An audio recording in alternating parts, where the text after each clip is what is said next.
Et bonjour, c'est Nicolas de Immobilier Compagnie, je suis super content de te retrouver dans cette émission. Et dans cette émission, on va analyser la fortune de Cristiano Ronaldo, mais pas en mode voyeuriste pour voir. Il y a plein de gens qui ont fait des émissions sur la fortune de Cristiano Ronaldo.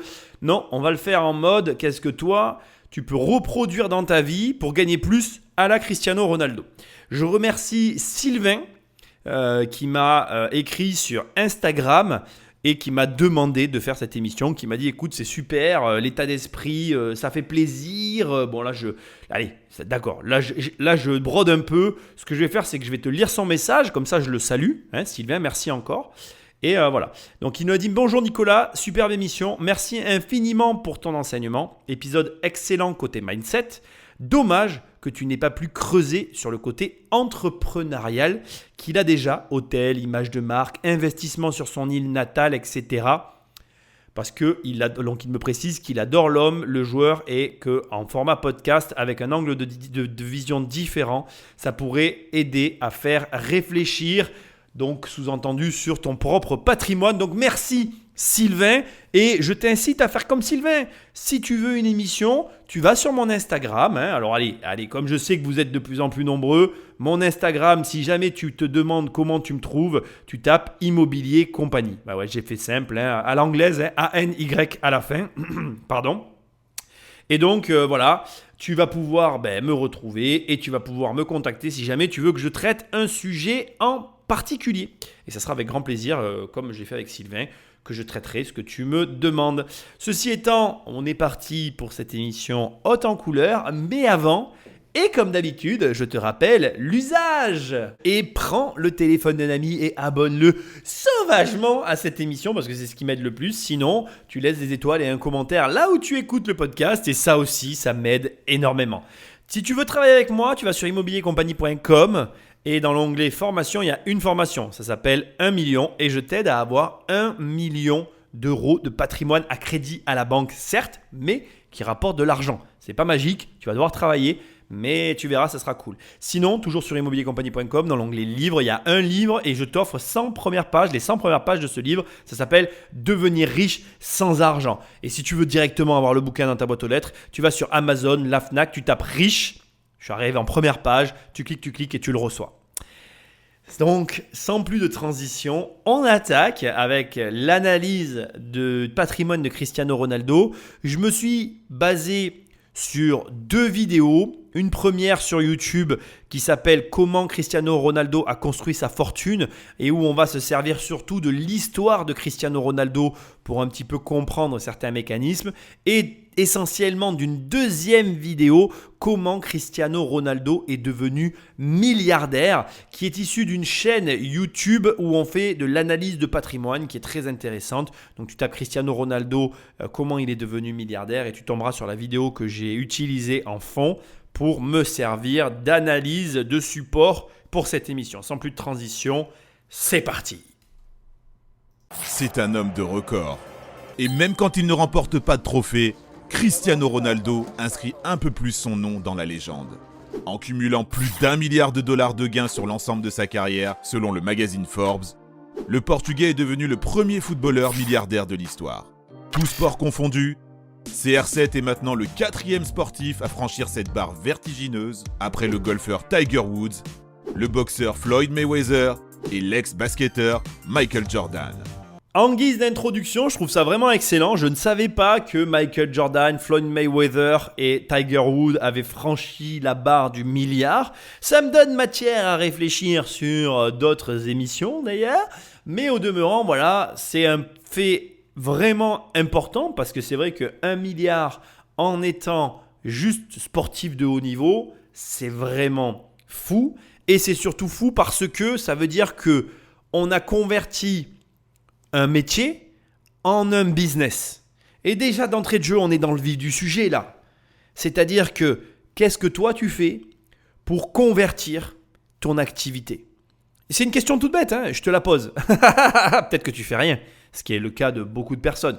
Mais ce n'est pas normal. Et justement, tu devrais te dire comment Cristiano Ronaldo est devenu milliardaire en faisant d'une activité classique un commerce très lucratif. Ou plutôt, je devrais dire, une affaire, un business international très rentable. En gros, comment on passe d'un stade à un autre, mais surtout, quel choix il a fait et comment on en arrive à 1 milliard. C'est ce que nous allons voir dans cette émission. Mais avant, commençons du début, juste histoire de remettre les choses dans leur contexte pour bien comprendre où on est. Il faut savoir d'où on vient. Issu d'un milieu modeste, Cristiano Ronaldo doit son ascension à son immense talent et à son travail acharné. Accro au foot depuis son enfance, le Portugais intègre le centre de formation du Sporting Club du Portugal à l'âge de 11 ans. Il signe son premier contrat professionnel en 2002 et ses qualités techniques impressionnent déjà toute l'Europe. 11 ans.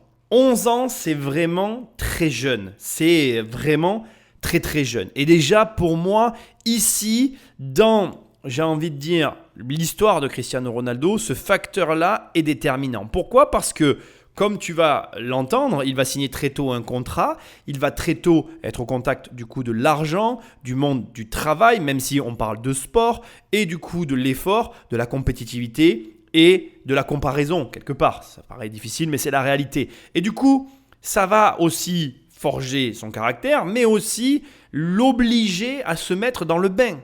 Si toi, à tes 12, 13, 14 ou même 15 ans, tu avais commencé à encaisser de l'argent, très rapidement, tu te serais posé des questions.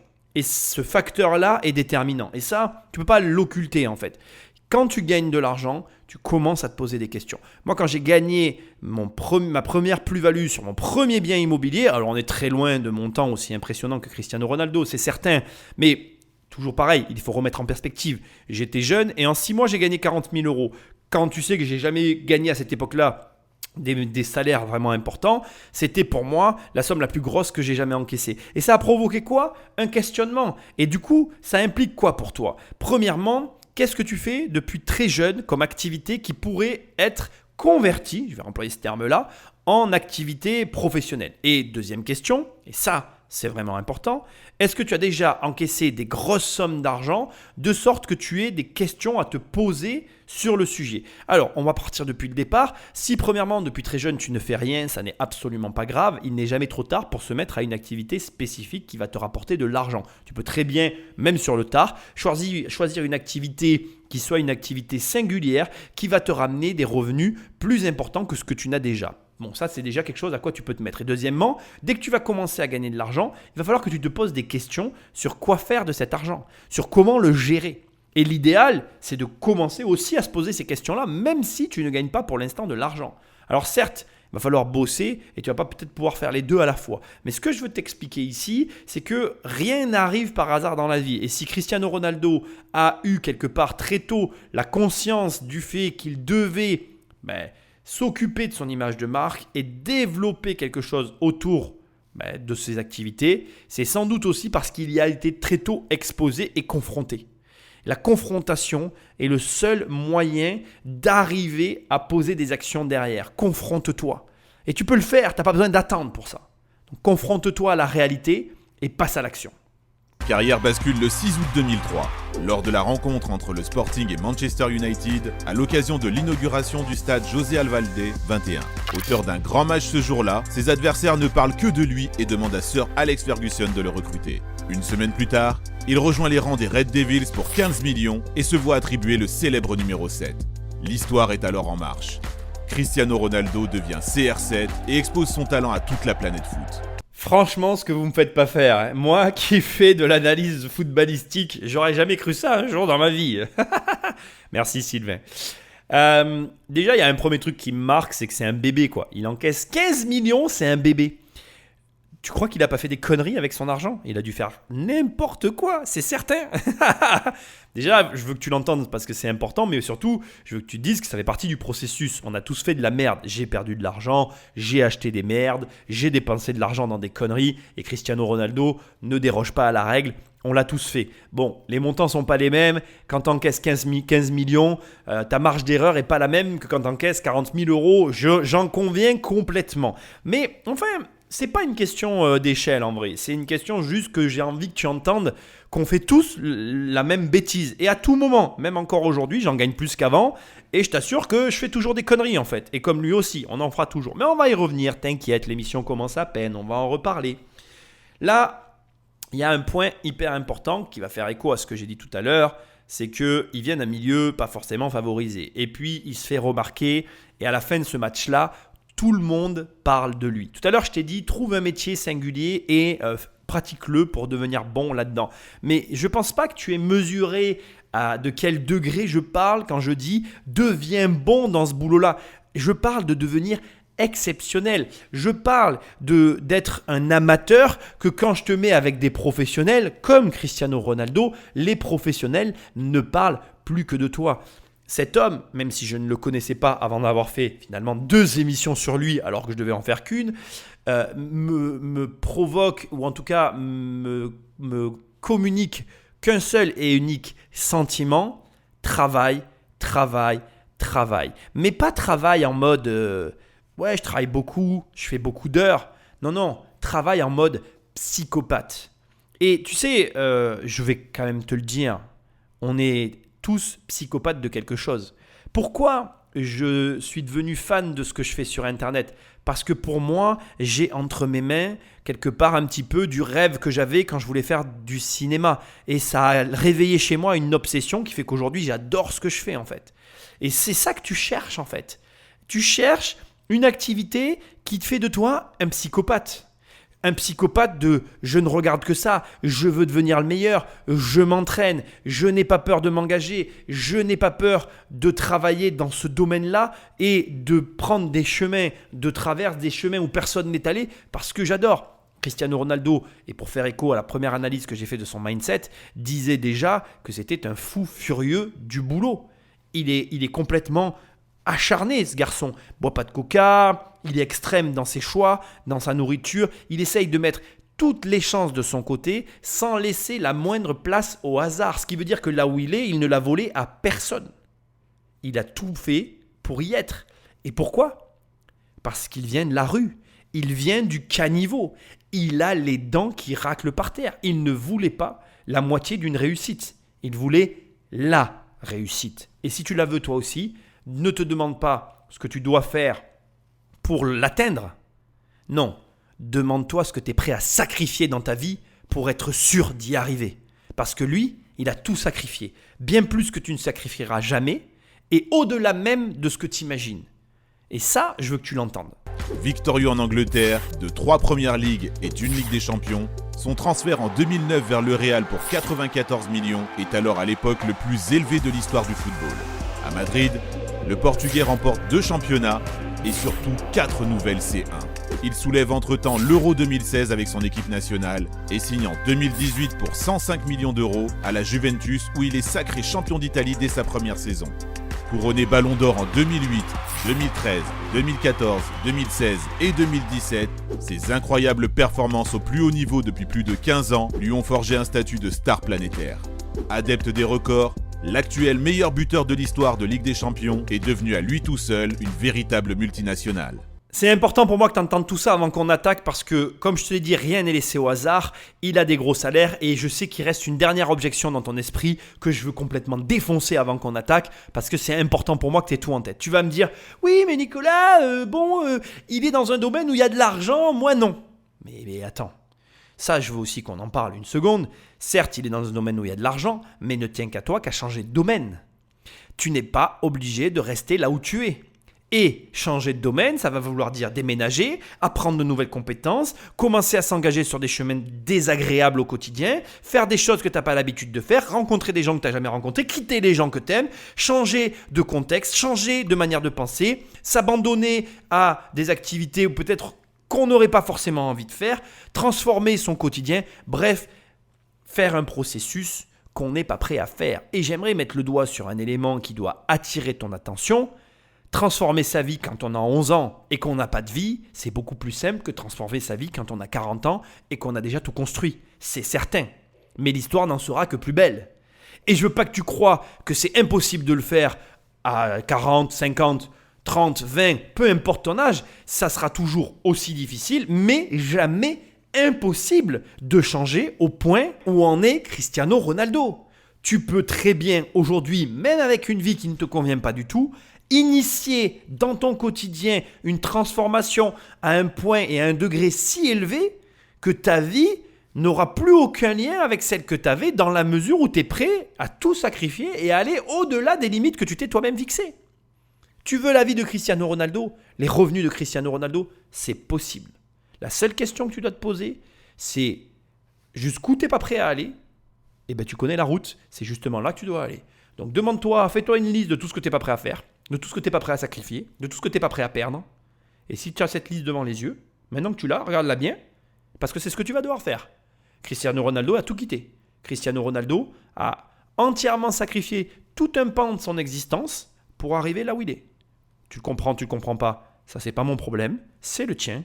Mais maintenant, tu sais ce que tu as à faire. Et j'insiste, tu peux avoir une activité ou te lancer dans des domaines d'activité qui génèrent d'énormes revenus comme ceux de Cristiano Ronaldo. Déjà, tu peux travailler dans le foot si tu as envie de travailler dans le foot. Tu peux travailler dans le pétrole. Tu peux travailler dans le domaine de l'électricité, puisque c'est quand même un métier d'avenir. Tout ce qui est électrique, véhicule électrique. Tu peux travailler dans l'intelligence artificielle, qui est juste actuellement un poste, enfin, ça représente un domaine d'activité dans lequel il y a une énorme pénurie d'ingénieurs et où il y a des salaires juste de psychopathes. Et bref, je ne vais pas te faire la liste, elle est tellement grande que, en vrai, c'est plus une question de volonté que de conseils pour t'orienter sur des activités comme celle-là. Mais moi, tout ce que je veux que tu retiennes, c'est que tu vas le voir et on va vraiment le voir, ce ne sont pas les revenus de CR7 qui font sa fortune, mais bien son comportement. Que ce soit à Manchester, au Real ou à la Juve, Cristiano Ronaldo a en effet toujours eu des salaires astronomiques. Selon Forbes, l'attaquant a empoché plus de 650 millions de dollars sur le terrain, soit environ 580 millions d'euros pendant ses 17 années de carrière professionnelle. Sa lutte personnelle avec Lionel Messi pour savoir qui est le meilleur joueur et le sportif le mieux payé des deux a par ailleurs été particulièrement importante puisqu'elle a amené le Portugais à régulièrement renégocier ses contrats. Car avec le Portugais dans ses rangs, c'est aussi la garantie d'obtenir une plus-value sportive et économique.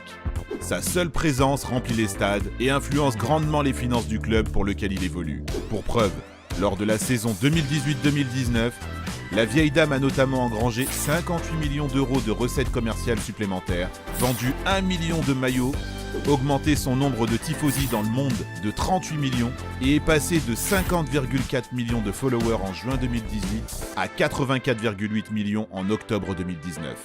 Ah, t'inquiète, c'est la fin de cette partie de l'analyse et de la partie de la vidéo que j'ai choisie, sur laquelle je reviendrai peut-être, mais ce n'est pas le propos. J'ai juste une question pour toi. Est-ce que, peu importe ce que tu fais, tu peux dire la même chose te concernant ? Est-ce que tu peux dire que ta seule présence dans la société dans laquelle tu évolues a fait évoluer les chiffres dans ce sens-là ? Est-ce que tu peux dire que tu as ramené tant, alors pas de milliers de followers, peut-être que tu n'es peut-être pas sur Internet, mais tu comprends ? Est-ce que ton rôle dans la société dans laquelle tu évolues est identique à celui de Cristiano Ronaldo? Encore une fois, ce n'est pas un hasard. 17 ans de carrière. Le mec est sans doute plus jeune que toi et moi et il a déjà 17 ans d'expérience dans un domaine. C'est comme moi quand je parle de l'immobilier. Ça fait déjà 20 ans que je suis dedans. Est-ce que tu crois que c'est un hasard que les mecs qui ont autant d'expérience dans un domaine cible arrivent à obtenir des gros revenus? Moi, je pense pas. Je pense que ceci explique cela. Encore une fois, c'est pareil. Tout à l'heure, je te donnais les domaines d'activité où il y a de l'argent. L'immobilier, c'est un domaine où il y a de l'argent. Il n'y a pas de secret dans la vie. Il suffit d'être honnête avec soi-même. Alors après, dernier élément très important et que je veux souligner aussi dans ce qui vient d'être dit, une fois que tu es dans un domaine d'activité, que tu commences à être connu et établi, qu'est-ce qui se passe ? Tu vas fréquenter les protagonistes du domaine en question. Et comme tu le vois, il peut y avoir des concurrences saines qui permettent aux deux belligérants de renégocier leur contrat et de se tirer l'un vers l'autre vers l'euro dans la mesure où, comme ça a été dit là, chacun des deux produit suffisamment de richesse, de bénéfices pour la société qui les emploie et qui justifie à ce que les salaires soient toujours revus à la hausse. Bon, ok, on a tout vu. Maintenant, on attaque le patrimoine de Cristiano Ronaldo. Avant de commencer, je rappelle que les chiffres proviennent de sources reconnues, mais qu'il s'agit d'estimations, comme à chaque fois qu'on analyse les éléments de fortune d'une célébrité. Sur ce, démarrons par les revenus. Cristiano Ronaldo devrait percevoir en 2020, selon Forbes, 105 millions de dollars de recettes, dont 60 millions proviennent de son club en tant que joueur, et 45 millions de ses contrats publicitaires que l'on appelle en anglais les endorsements. Ces revenus publicitaires ont donc une contribution à hauteur de 43% de l'ensemble de ses recettes. Pour l'anecdote, Messi et Neymar gagneraient un meilleur salaire en tant que joueurs, mais ils ont des revenus publicitaires moins élevés comparativement et se classent ainsi derrière Ronaldo. On peut dire que Messi et Neymar sont donc plus dépendants de leurs revenus sportifs que ne l'est Cristiano Ronaldo. Ils sont cependant tous les deux plus jeunes et ont donc encore un peu plus de temps devant eux en principe pour grossir leurs revenus extrasportifs par rapport à leurs revenus sportifs. Le Graal en matière de fortune pour un athlète dont la carrière sportive est par définition très courte, c'est justement de parvenir à convertir ses revenus sportifs en revenus provenant d'autres sources. Dans cette introduction, il y a 2 éléments qui m'intéressent tout particulièrement. Premièrement, Ronaldo a moins de revenus du football et plus de revenus extrasportifs, comme ça a été énuméré ici. Comme c'est très justement dit, il a l'avantage d'être moins dépendant de ses revenus finalement principaux qui sont censés être ses revenus principaux, à savoir ceux de son club de foot. Ce que vient de dire cette personne est très juste et je pense que tu dois l'appliquer à ta vie. Le deuxième élément de ce qui a été dit dans l'analyse, c'est que le Graal pour tout sportif, c'est de remplacer ses revenus du sport par d'autres revenus pour venir compenser finalement la perte le jour où la carrière va s'arrêter. Mais c'est d'autant plus le Graal pour les sportifs que la particularité des sports comme le football et de tous ces sports où il y a de l'argent en jeu, j'ai pas eu de chance en faisant de la natation parce qu'il y avait vraiment 0 sous dans la natation, à part Laure Manodou qui a eu qui est un cas à part, mais bon voilà, c'est vraiment que son cas à elle. Ce que je veux te dire, c'est que dans le sport, en règle générale, comme la carrière est très courte, on se soucie de l'argent justement parce que le passé a montré que beaucoup, on pense notamment à Maradona, beaucoup de sportifs ont finalement gagné beaucoup d'argent, ne sont jamais souciés de leurs finances et se sont retrouvés le bec dans l'eau quelques années après lorsqu'ils étaient à la retraite. La vérité, c'est que toi qui m'écoutes, tu es exactement dans la même situation et peu importe ce que tu gagnes. Il n'y a aucun revenu qui est sûr dans la vie. Rien n'est sûr dans la vie. Même la vie en elle-même est quelque chose de pas sûr de mon point de vue, mais bon, on va pas parler de ça. Mais rien n'est sûr dans la vie pour commencer. Et deuxièmement, tout comportement humain devrait s'orienter de la même façon que ceux des sportifs, à savoir comment je fais dès que j'ai un salaire pour le remplacer par une nouvelle source de revenus pour justement ne plus dépendre de lui. Si tu m'écoutes, et je ne sais pas à quel âge tu as commencé à travailler, mais ça aurait dû être la première chose que tu aurais dû commencer à faire. Te dire, ok, j'ai un revenu, c'est cool, maintenant comment je fais pour le protéger, pour l'assurer, pour le remplacer par un autre revenu, pour ne pas en dépendre. Et c'est marrant parce que les sportifs ont l'obligation d'y penser parce que leur carrière, elle est très courte. 15, 20 ans pour les plus chanceux, 15 ans pour les moins chanceux, et c'est fini. Et comme certains disent, le pire dans le football, c'est que c'est comme dans la vie. Tu vas en avoir certains qui vont gagner énormément et la plupart des autres vont gagner de l'argent, plus que la moyenne des gens normaux, mais pas tant que ça par rapport à ceux qui gagnent vraiment beaucoup. Et donc, prends conscience de ça. Peu importe qui tu es, peu importe que tu te formes ou pas, que tu lises des livres, que tu m'écoutes ou pas, enfin, je ne sais pas ce que tu fais dans ta vie, mais prends conscience que peu importe la nature de tes revenus, tu vas les perdre un jour. Qu'est-ce que tu fais au quotidien pour que le jour où ça arrive, tu t'en fiches? Je te laisse vraiment y réfléchir, c'est une vraie question, c'est un vrai sujet. Et crois-moi, ne perds pas trop de temps à y réfléchir et agis régulièrement, quotidiennement pour mettre en place ce qu'il faut pour que ton revenu ne soit pas essentiel à ta vie. J'ai un dernier petit point à souligner avant qu'on continue dans cette émission fort intéressante. C'est quand même assez important de le préciser. Comme il le dit, on est sur de l'évaluation d'actifs. Et alors ça, c'est quelque chose qui m'agace profondément parce que tu as des gens qui disent oui, telle personne a tant de patrimoine ou j'ai tant de patrimoine. En fait, c'est très compliqué d'évaluer des patrimoines. Et même avec des experts, etc., on évalue quelque chose, mais on n'en maîtrise pas tous les aspects. Et honnêtement, le Covid est un excellent exemple de ce que je suis en train de te dire parce que, regarde, toutes ces personnalités, mais nous tous, y compris, on possède des baraques. Et là, d'un coup, tes actifs ont monté de 30% pour rien. Et ces 30%, ils vont disparaître comme ils sont apparus, je te rassure, tôt ou tard. Pour l'instant, ils sont toujours là, mais un jour, ils vont disparaître. Et ce que je veux te dire, c'est que aucune personne ne pouvait anticiper ou prévoir ça. Et donc, c'est là que tu te rends compte que, en tout cas, moi, ma philosophie, j'ai une évaluation très personnelle de mon patrimoine que je ne partage pas d'ailleurs, mais elle reste très prudente parce que la réalité, c'est que la valeur de mon patrimoine n'existera que le jour où j'ai vendu. Et pour là, récemment, avoir vendu une énorme partie de mon patrimoine, j'estimerais la vente de mon patrimoine à quasiment 80%, peut-être plus de 70%, j'allais dire. Mais voilà, allez, on va dire 70%, c'est plus raisonnable, ça fait moins impressionnant.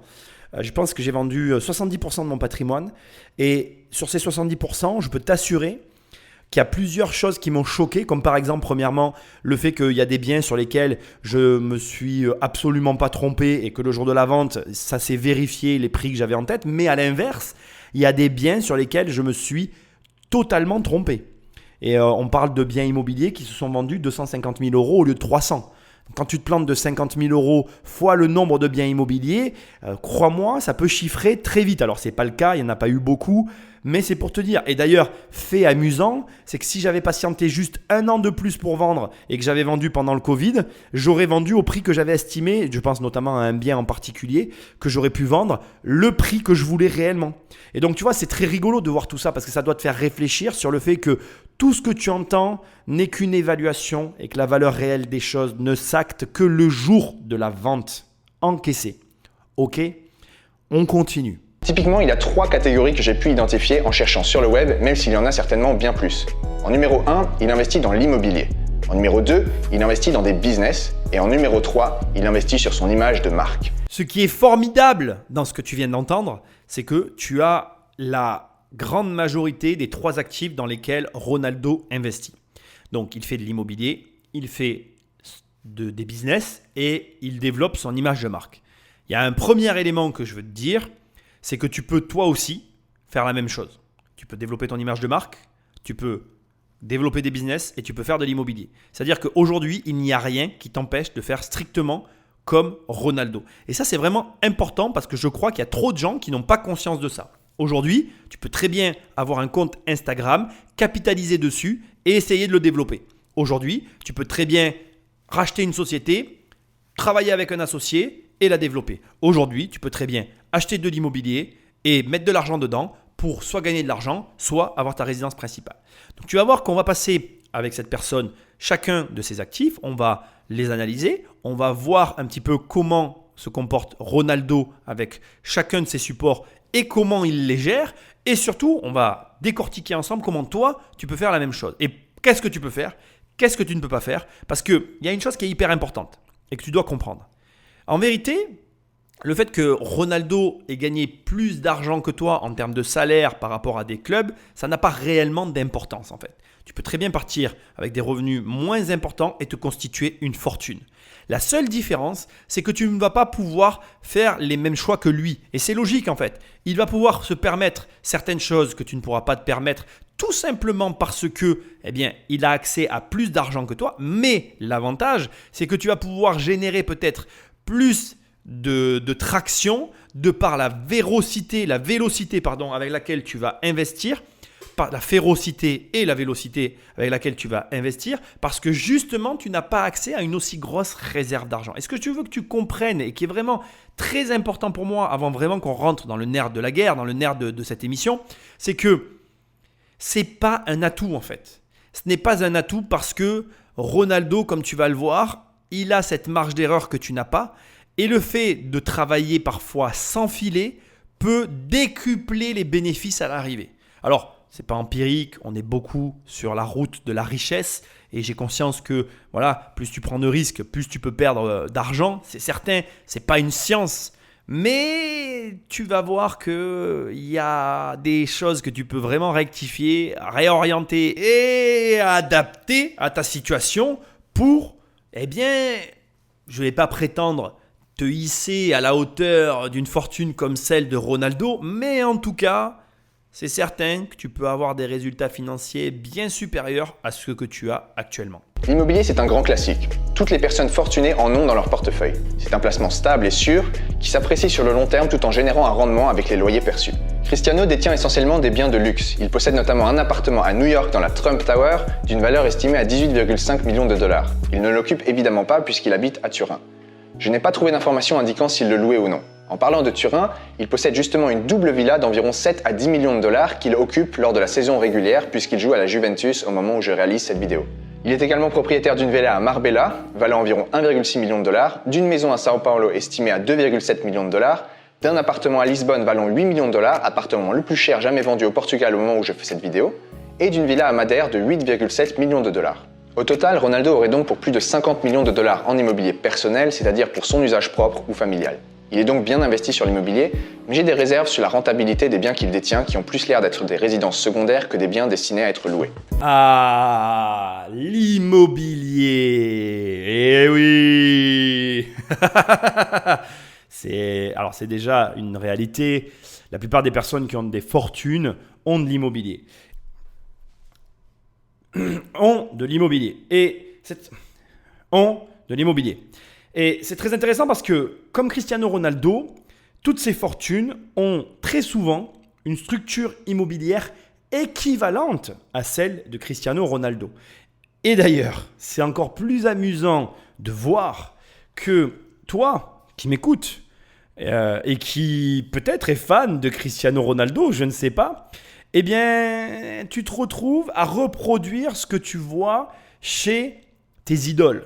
Alors, qu'est-ce que j'essaye de te dire ? Cristiano Ronaldo, je pense que tu l'as bien compris, il a surtout et avant tout un bouquet, je vais appeler ça comme ça, de résidences principales qui sont des résidences secondaires puisqu'il habite à Turin et qu'il a en parallèle des logements à Marbella, Sao Paulo, Madère, aux États-Unis dans la Trump Tower, etc. Donc c'est très facile de comprendre qu'il se positionne sur des logements avec derrière un sous-entendu de pouvoir les occuper, mais qu'on n'est pas sur du placement immobilier comme on essaye dans un sens de te le sous-entendre. Et c'est très amusant parce que là, ici, on a une personne qui énumère des chiffres qui font un petit peu rêver en disant tant de millions d'euros pour telle maison, tant de machin pour tant. Je ne vais pas redonner les chiffres, ce n'est pas ici mon objectif. Mais encore une fois, tant que tu n'as pas vendu, tous ces chiffres n'ont d'existence que dans la bouche de ces gens qui te font des commentaires. Attention, je ne le critique pas, il a fait une super émission, hyper bien renseignée, mais entre-temps, et j'imagine, il se trouve que Cristiano Ronaldo a décidé de vendre l'une de ses maisons, l'une de ses habitations. Et je te le donne en mille, il a essayé de vendre son appartement à New York qui se situe dans la Trump Tower. Et c'est vraiment ultra intéressant puisque là, il vient de t'être annoncé à une valeur de 18,5 millions de dollars. Donc en gros, quelqu'un a estimé cet appartement à ce prix-là. Sauf que Cristiano Ronaldo l'a mis à la vente et que personne ne s'est manifesté pour l'acheter au prix où lui l'a payé. Et là où ça devient, je vais dire, grinçant, parce que imagine que par exemple, bon, il se trouve qu'il n'habite pas en France, mais imagine qu'il habite en France et qu'un contrôleur fiscal évalue le bien à 18,5 millions de dollars et qu'il paye l'ISF, l'IFI, en fonction de cette valeur. Et que de la même façon que ça s'est passé aux États-Unis, enfin que pour Cristiano Ronaldo, que ce bien-là, qui est en France, parce que là je fais une espèce de projection bizarre, comme Cristiano Ronaldo, le bien ne se vend pas à ce prix-là et que tu dois baisser. Comment on fait ? Est-ce que tu crois que, très sincèrement, l'État va te rembourser l'argent qu'il t'a pris ? Non. Et c'est là que tu commences à rentrer dans la problématique qui pour moi oppose les personnes qui gagnent de l'argent en grande quantité à ceux qui n'en gagnent pas, à savoir que ceux qui ne gagnent pas d'argent ont rarement conscience que tous ces montants qu'on donne sont théoriques. Alors bien sûr, on joue tous à des jeux différents. Quand je dis des jeux, c'est les jeux de l'argent, là où on place notre argent pour gagner. On met tous notre argent à des endroits différents en espérant ne pas en perdre, bien que au quotidien, on dépense l'argent n'importe comment, mais ça c'est encore un autre problème. Mais quand on essaye d'investir, on investit en vue d'optimiser les gains et de minimiser les pertes. Mais là, Cristiano Ronaldo, assis-toi parce que tu vas voir, ça fait mal. Donc, il met son bien à la... Alors, il achète d'abord 18,5 millions de dollars en 2015 l'appartement dans la Trump Tower et il décide de le vendre en fait suite à différents problèmes vis-à-vis de Trump et de l'élection, etc. Enfin bref, de la non-réélection d'ailleurs. En sachant que c'est la deuxième fois qu'il tente de le vendre, puisque préalablement en 2019, il l'avait mis à la vente déjà à 9 millions de dollars et on peut très facilement imaginer qu'il avait déjà essayé de le revendre puisqu'on n'arrive pas, enfin on passe pas de 18,5 à 7,4 comme ça en claquant des doigts.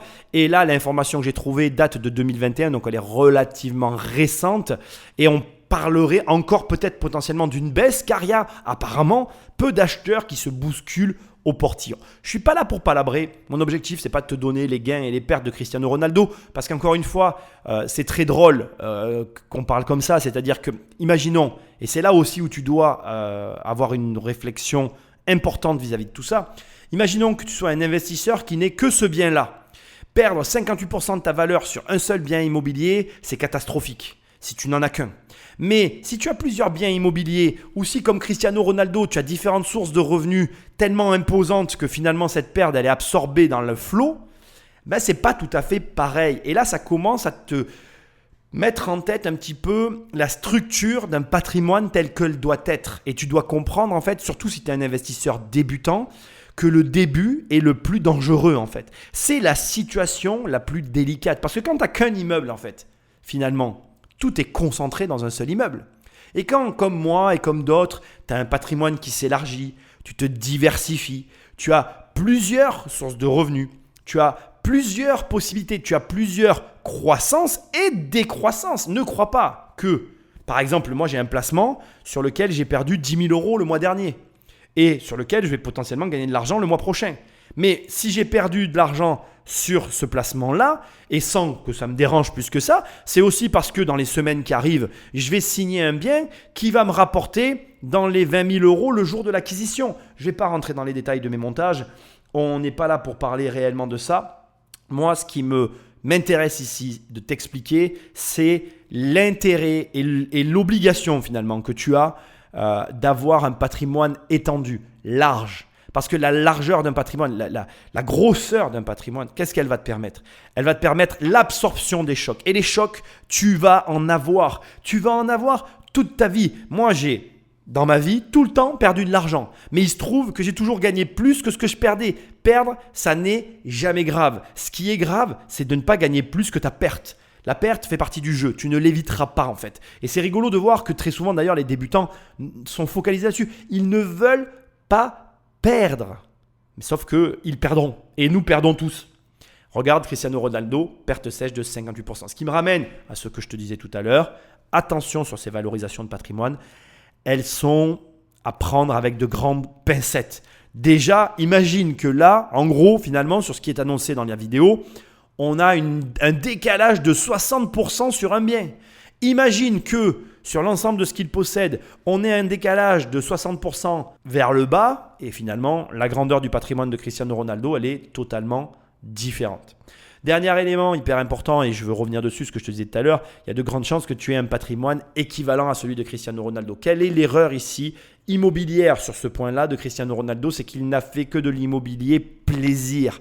Il n'a pas d'immobilier intelligent. Mais pourquoi? Parce que l'immobilier, il le consomme.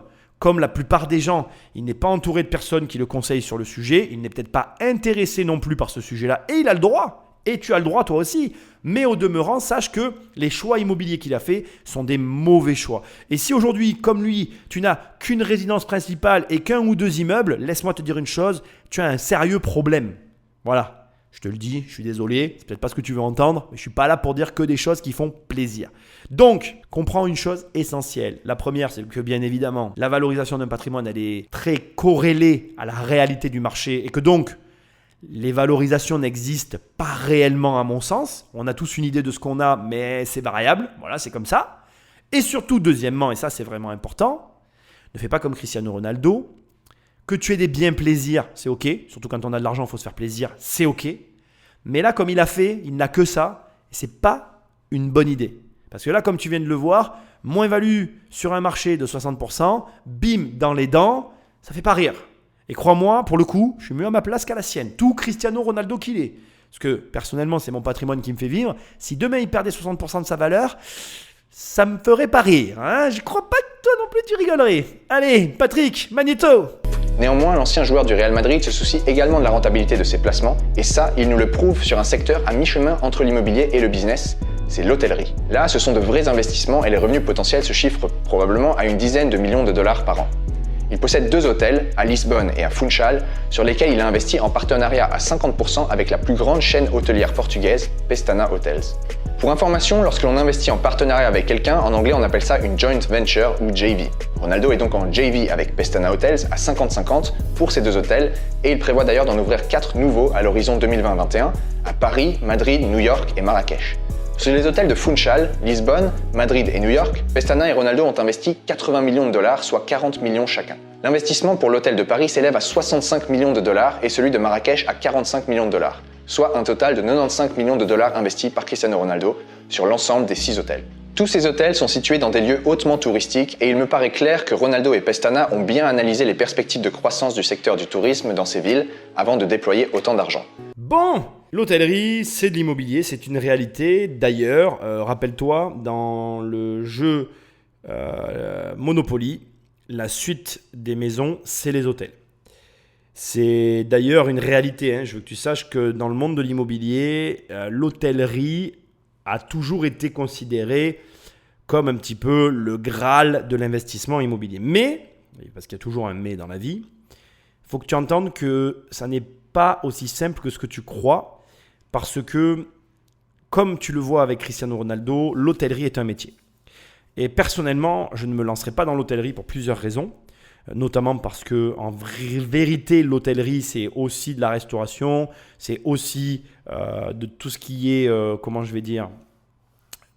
merchandising associé, c'est-à-dire que ça ne se cantonne pas purement et simplement qu'à de l'immobilier. L'immobilier n'est qu'une partie de l'hôtellerie et ça n'est même, je dirais, bien plus que ce qui a été dit là, que la partie financière qui permet, parce que quand tu fais bien ton travail en tant qu'hôtelier, tu achètes les murs plus le fond.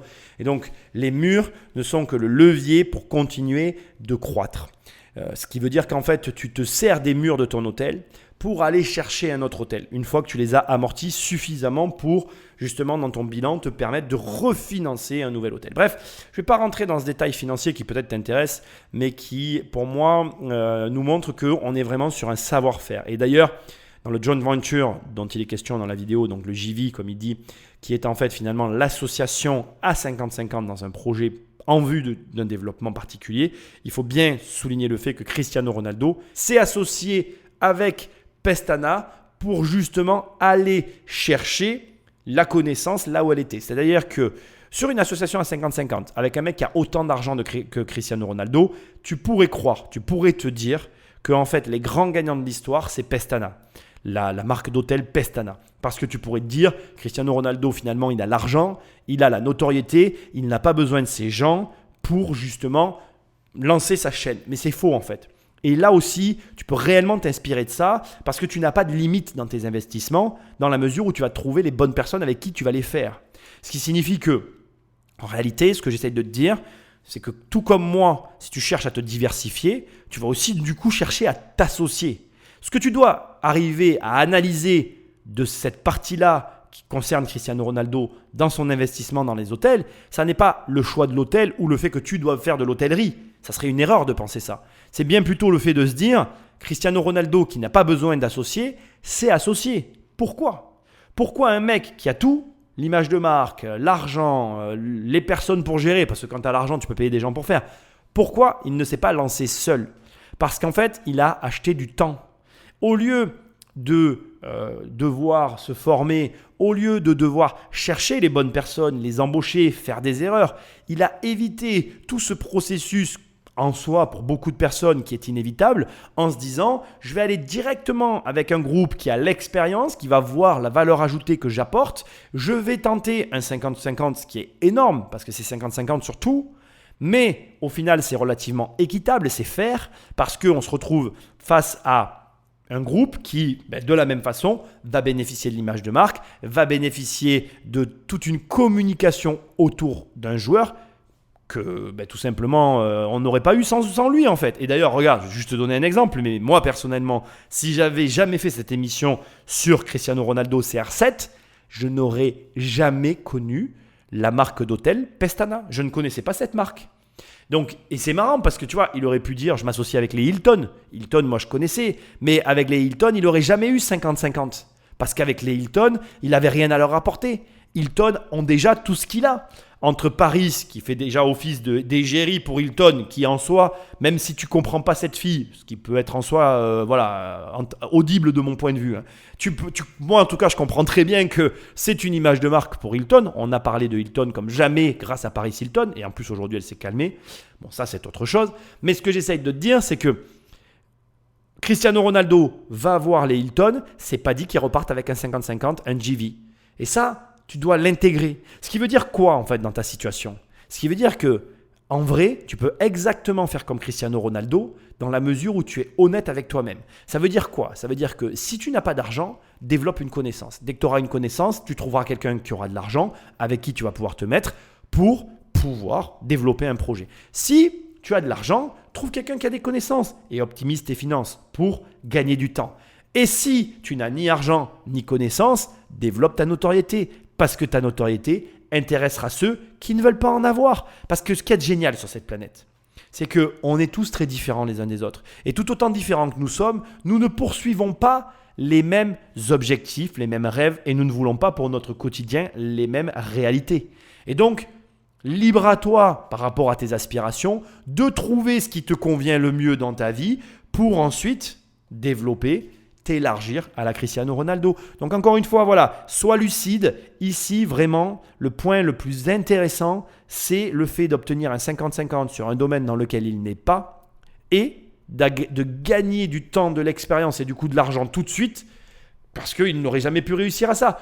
Réussir à avoir autant d'hôtels aussi vite, aussi rentables, aussitôt, sans s'associer avec Pestana. Et c'est ça qu'on cherche en fait. En fait, il y a beaucoup de gens qui ne comprennent pas les associations. Mais une bonne association qui fonctionne, c'est quoi? C'est j'arrive à faire une chose très vite que je n'aurais jamais réussi à faire tout seul. Et je suis rentable. Là, juste pour info, Madère, Madrid, New York, Lisbonne, 4 hôtels qui sont en fonctionnement et qui sont logotés CR7. Ça n'aurait pas été possible sans Pestana. Et honnêtement, il a eu totalement raison. Donc, rappelle-toi de ça. Tu as forcément quelque chose dans ta vie qui intéresse quelqu'un. Trouve cette chose, développe-la à son paroxysme et tu verras, ça va rouler pour toi. Parlons maintenant des business dans lesquels il investit. Il détient 50% des parts d'une clinique d'implants capillaires à Madrid, dont le financement de mise en place s'élèverait à environ 28 millions de dollars, répartis sur 3 à 4 ans.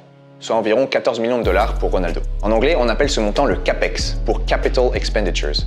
C'est la somme d'argent qu'il faut investir au départ pour lancer une activité.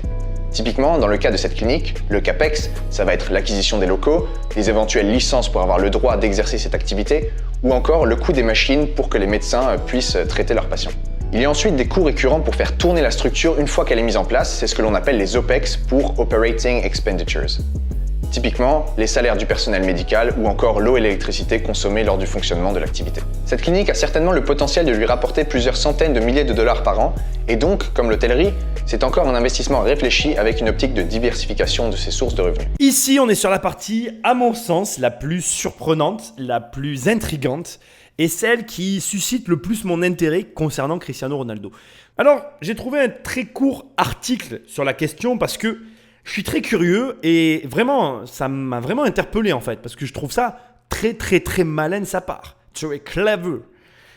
Voilà, j'ai vraiment, franchement, voilà. Donc il se trouve que dans une interview accordée à la ABC, il a dit cette phrase: je suis passionné par la santé, la technologie et la recherche. Ce sont des domaines dans lesquels je voulais investir. Il y a aussi le fait qu'il voulait exporter dans le monde ce que le Portugal fait de mieux et il faut savoir une donnée mais ultra importante parce que vraiment pour le coup, franchement, c'est très très très malin. Il faut savoir que l'Espagne est un des pays les plus touchés par l'alopécie, donc l'accélération de la chute de cheveux ou des poils. Et du coup, ça fait complètement sens d'installer dans un des pays les plus touchés par la perte des cheveux une clinique de recapillarisation, je ne sais pas si ça se dit, de la tête. Et lui-même a dit que si un jour il était touché par une calvitie, il aurait recours à sa propre société. Et là, on met le doigt sur quelque chose que je trouve d'excellentissime dans l'investissement et que je te recommande en fait. Cristiano Ronaldo a fait de ce qui pourrait paraître pour beaucoup un défaut, parce que si demain tu connaissais quelqu'un qui aime... Parce qu'il faut savoir que Cristiano Ronaldo, je ne l'ai peut-être pas précisé, mais je vais quand même le dire maintenant, aime beaucoup son image. Et il tient tout particulièrement à sa coupe de cheveux. Et d'ailleurs, il dit que pour lui, l'image est l'outil essentiel pour réussir. Voilà. Il dit que pour lui, c'est fondamental l'image des gens. Et que pour lui, sa coupe de cheveux, c'est quelque chose de très important. Il ne prend pas ça à la légère. Mais tu as des gens pour qui... leur image est quelque chose d'obsessionnel. Et d'ailleurs, à vivre au quotidien, c'est parfois dérangeant pour le conjoint. C'est quelque chose qui peut gêner. Et lui, il a pris le contre-pied de tout ça. Il s'est dit, ok, moi, mon image, c'est quelque chose d'important. C'est quelque chose qui compte énormément pour moi. Et du coup, au lieu de me dire, bon ben voilà, ça va être un défaut quand je vais vieillir, etc. Non, s'il m'arrive des choses à mon image, qu'est-ce que je supporterai le moins? Et du coup, qu'est-ce que je peux faire pour empêcher ça? Et là, tu te rends compte que du coup, tu touches à quelque chose de très personnel parce que j'imagine que ce mec-là ne se voit pas sans cheveux en fait. Et tu te dis, il a juste répondu à un besoin qu'il savait qu'il aurait si ça lui arrive. Et c'est super intéressant. Je trouve ça brillant. Brillant de A à Z dans toute la démarche qui a été faite. Alors, je n'ai que ces éléments-là par rapport aux recherches que j'ai pu faire. Mais bien évidemment, j'aimerais en savoir plus.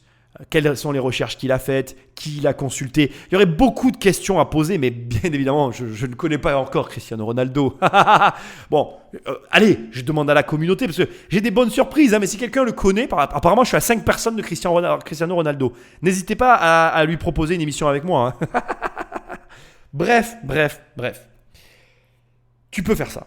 Et tu peux faire exactement comme lui. Tu as forcément quelque chose chez toi qui te dérange ou dans ton quotidien qui te marque. Et c'est un potentiel d'entreprise énorme. Et franchement, si tu as suivi mes podcasts, si tu as écouté mes analyses de qui veut être mon associé, j'ai jamais eu de cesse que de répéter « réponds à une problématique qui te concerne ». Et là, Cristiano Ronaldo, c'est là que tu te dis « c'est un putain d'entrepreneur ». Pardon, je suis vulgaire, j'aime pas ça, mais là, des fois, il n'y a pas d'autres mots. Et là, pour le coup, j'ai envie d'être vulgaire parce que voilà, on a passé plein d'époques vis-à-vis des footballeurs. On a eu les footballeurs un peu insouciants par rapport à leur argent, que certains même qualifiaient d'écervelés, parce que c'est vrai que certains ont eu des dépenses idiotes vis-à-vis de leurs finances. Mais ça, c'est pas grave en soi. Mais là, aujourd'hui, on est face à quelqu'un, alors déjà qui gagne beaucoup d'argent, donc du coup, il peut peut-être se permettre plus de choses que d'autres, mais on est quand même face à quelqu'un qui a des dépenses réfléchies. Et sincèrement, tu peux vraiment t'en inspirer, parce que là, pour le coup, c'est vraiment un des aspects que j'ai préféré dans le portrait et le patrimoine de cette personne parce que pour le coup, ça découle comme étant vraiment une réflexion personnelle. C'est-à-dire que là, pour le coup, on est vraiment, et c'est pas la seule, tu vois, il y a aussi autre chose qui, je pense, d'ailleurs, on va en parler dans un instant, mais voilà, ça fait partie des 2-3 trucs qui m'ont vraiment plu chez lui. C'est-à-dire que c'est quelqu'un de basique. Et tu sais, c'est les trucs qui marchent le mieux. Et pour être basique, tu n'as pas besoin d'être intelligent. Ce que j'essaye de t'expliquer là est vraiment très important. C'est-à-dire qu'il n'est pas question d'intelligence ici. Il est juste question de répondre à un problème. Réponds à un problème et toi aussi, tu vas gagner beaucoup d'argent. Parce que tu as entendu les chiffres potentiels attendus sur cette clinique. C'est juste gargantuesque. Et là, on est sur réellement une activité qui, à mon sens, peut remplacer son activité. Un mot quand même sur le CAPEX et l'OPEX. Parce que pour moi, c'est quelque chose de très important aussi. Et sur lequel j'ai quelque chose à t'apprendre. Donc les OPEX, c'est les dépenses d'exploitation. Et les CAPEX, c'est les dépenses d'investissement. Alors pense à ça, un CAPEX, c'est un investissement. Un OPEX, c'est une dépense d'exploitation. Et je vais te donner une astuce qui est vraiment terrible et à laquelle tu dois réfléchir vraiment très fort. C'est que l'immobilier, quand tu maîtrises vraiment l'immobilier, d'accord, ça te fait transformer un OPEX en CAPEX. Et si tu veux gagner beaucoup d'argent dans la vie, c'est ce que tu dois chercher à faire. Donc, je vais te donner un exemple avec l'immobilier pour que tu comprennes et tu l'appliques après à tout. Ça marche avec tout. Et les gens qui arrivent à faire ça sont des gens qui gagnent beaucoup d'argent. Et je te le dis, parce que ce n'est pas pour me vanter, mais moi, c'est quelque chose que je fais tout le temps et que j'adore faire. Donc, je t'explique. Un OPEX, c'est en gros ton loyer. Donc, tu as une entreprise et c'est une dépense d'exploitation. Tu as besoin d'avoir un loyer et du coup, tu dépenses de l'argent, mais c'est ce que tu as besoin pour gagner ton argent. C'est-à-dire que tu as besoin d'être là pour gagner de l'argent. Bon, si par exemple, tu arrives à faire en sorte que cette OPEX, cette dépense d'exploitation, elle te rapporte de l'argent, si au lieu d'être à un endroit obligatoire, tu arrives à placer ta société dans un endroit où finalement, je te donne un exemple là, tout bête, mais au lieu d'acheter un local, tu en achètes 2, tu transformes ton OPEX en CAPEX. Et du coup, tu commences normalement à gagner plus d'argent que les autres. Et c'est comme ça qu'on devient riche. Tu vois ce que je veux dire? Allez, Patrick Magnéto. Il a également lancé des applications mobiles, dont un jeu gratuit inspiré directement, pour ne pas dire plagié, du jeu à succès Subway Surfers que vous connaissez peut-être. Donc en gros, il a fait le même jeu, sauf que le protagoniste, c'est lui. Comme Subway Surfers a généré plus de 81 millions de dollars depuis sa création jusqu'en 2018 avec plus d'1 milliard de téléchargements, Cristiano Ronaldo s'est dit qu'il y avait un marché à prendre et il a donc répliqué ce concept qu'on appelle en anglais freemium. C'est la contraction de free et de premium. À savoir que le jeu est gratuit, mais que le joueur est incité à payer de petits montants pour équiper son personnage ou passer des niveaux plus rapidement. Avec ce jeu, il a généré plus de 10 millions de téléchargements selon Google Play et selon la société qui a développé l'application. On peut donc assez confortablement supposer qu'il a réussi à gagner entre 500 000 et 2 millions de dollars avec cette application, si on se base sur ce que génèrent des applications avec le même business model et le même nombre de téléchargements. Ton humble serviteur a cherché combien avait coûté Kick and Run, mais je n'ai pas trouvé. Donc, on ne saura pas combien ça lui a coûté, on a une notion de ce que ça lui a rapporté. Ce serait super important en fait, parce que ça a rapporté entre 500 et 2 millions d'euros. Mais si ça lui a coûté 2 millions d'euros, ça ne fait pas le même effet que si ça lui a coûté 10 000 euros à développer, tu vois. Mais à mon avis, ça ne lui a pas coûté cher. Et là, j'arrête parce qu'en fait, tu vas voir qu'il a développé d'autres applications, mais celle-ci m'intéresse tout particulièrement parce que là encore, pour moi, on est dans le même acabit, on est dans la même veine que la clinique pour cheveux. C'est-à-dire que je vois très bien Ronaldo jouer au jeu original et se dire, tiens, je vais copier.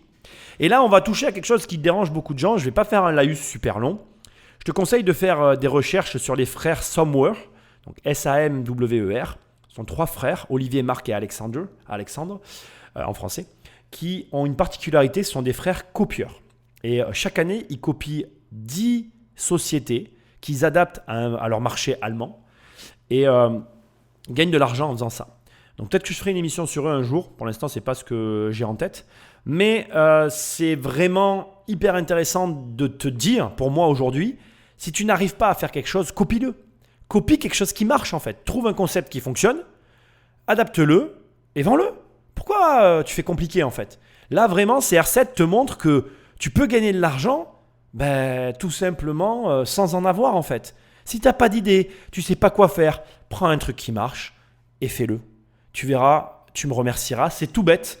Mais là, c'est une leçon de vie qu'il est en train de te faire. Et c'est OK, parce qu'il a fait entre 500 et 2 millions d'euros. Et mets-moi de côté tous les trucs. Oui, mais c'est mal, tu vois, mais c'est pas bien. Moi, je voudrais être fier de moi. Mec, t'as déjà fait, ou bref, si tu fais déjà entre 500 et 2 millions d'euros tout seul, déjà, crois-moi, tu seras heureux, quoi. Lui, il les a fait, il n'a pas fait un seul effort, quoi. Il a pris un truc, il a vu un gars, il lui a dit, tu vois, cette application, bon, tu mets ma tête, au lieu de faire un gars qui fait du surf, tu me fais moi en train de courir, je tire des ballons et on y va. Il s'est pas posé de questions, le mec. Et franchement, on vit dans une époque où tout le monde se pose, à mon avis, beaucoup trop de questions et où des fois, poser ton cerveau, c'est franchement la meilleure chose qui va pouvoir t'arriver dans ta vie financière. Je t'assure, encore une fois, mais vraiment, et bien ça, c'est un truc, je ne sais pas comment, en fait, il n'y a pas besoin de faire des formations ni rien. En fait, des fois, être bête, c'est la meilleure chose qui puisse t'arriver, en fait, pour ton argent. Et crois-moi, vraiment, voilà, fais des choses toutes bêtes, toutes simples. Sans compliquer la tambouille, tu vois. Bon, apparemment, c'est dur de ne pas compliquer. Mais bon, voilà. Fais des recherches sur les frères Somwer. Tu verras, Somwer, je ne sais pas comment il faut dire. Somwer. Peut-être avec l'accent allemand, ça sera mieux. Les frères Somwer, gourou allemand du web.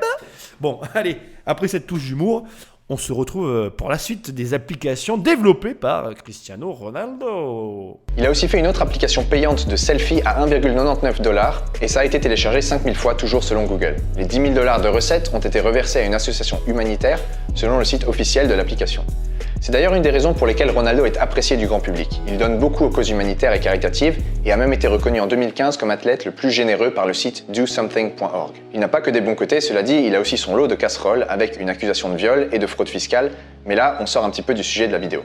La deuxième application a moins d'intérêt, mais moi du coup je vais m'arrêter plutôt justement sur l'évasion fiscale et tout ce qui se passe autour de ça.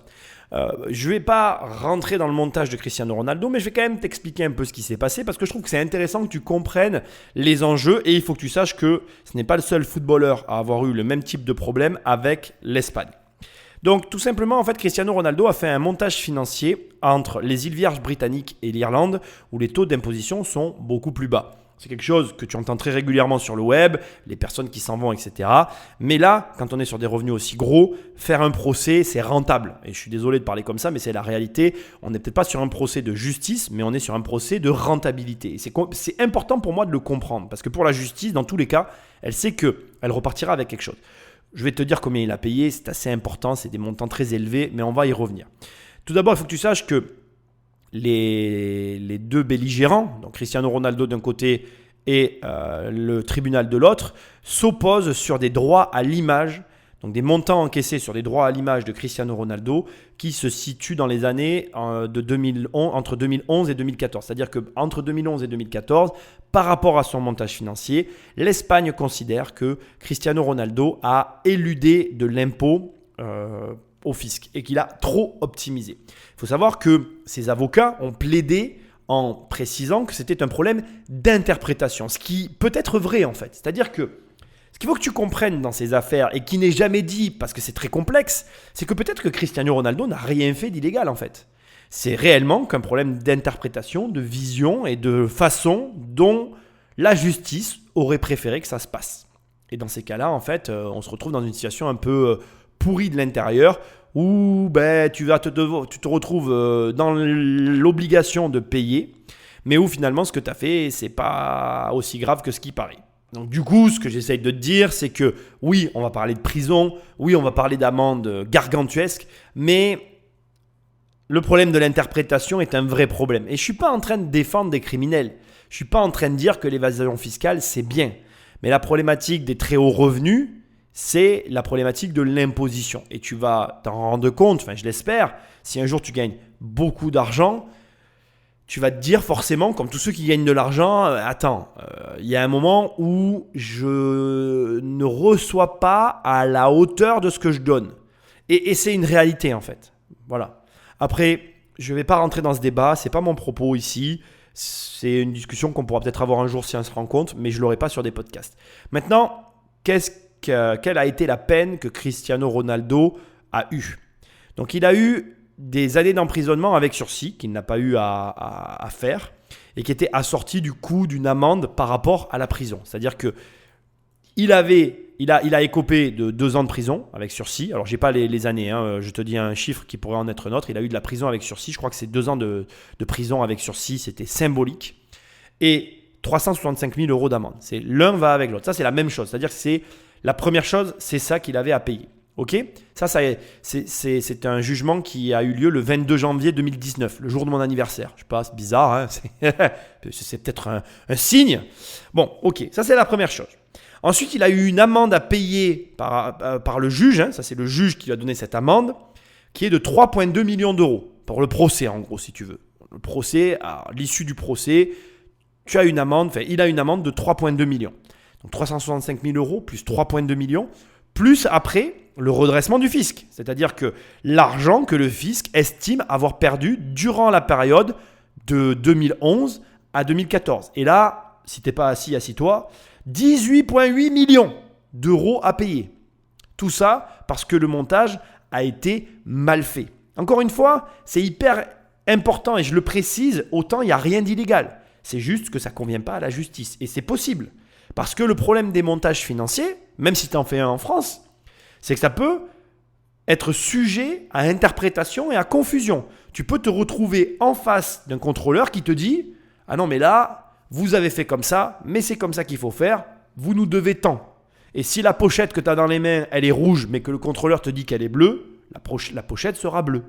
D'accord ? Donc c'est vraiment important de le comprendre, que ce sujet à interprétation est très délicat et que tu peux être entouré, parce que je te garantis que Cristiano Ronaldo est sûrement entouré des meilleurs avocats du monde, ça ne change rien. C'est un problème d'interprétation. J'espère que c'est clair et surtout, j'espère que ça ne te déçoit pas parce que tu pourrais être déçu du coût des montages financiers. Conclusion, agis avec précaution. En plus des applis, il a aussi développé un concept de fitness en partenariat avec Crunch Fitness. Et il a même ouvert son propre musée qui retrace son histoire et expose ses trophées, mais surtout, qui lui permet de vendre les produits de sa marque CR7. Le musée peut te paraître un peu excessif, mais comme il vient de te dire, il a un double usage. Comme je l'explique dans mon livre, 1 égale 2. Il produit un effort, je fais un musée pour arrêter d'avoir ma maison pleine de trophées, ce qui est très malin parce que je pense que les grands fans de football ont tout intérêt à aller voir ce genre de lieu, mais qui est surtout une excuse pour proposer sa gamme de produits. Là, on va basculer du coup sur son image de marque. Je voudrais juste te préciser que là encore, tout ce qu'on vient d'énumérer dans les différents actifs, donc l'entrepreneuriat et l'immobilier, pour moi, à ce stade, je considère que tu peux tout appliquer à ta vie en fait. Donc voilà, il a fait beaucoup d'associations parce qu'il a une image de marque très forte. Toi, tu n'auras pas autant de force d'image de marque, mais tu vas voir, on va en parler, tu peux en développer une.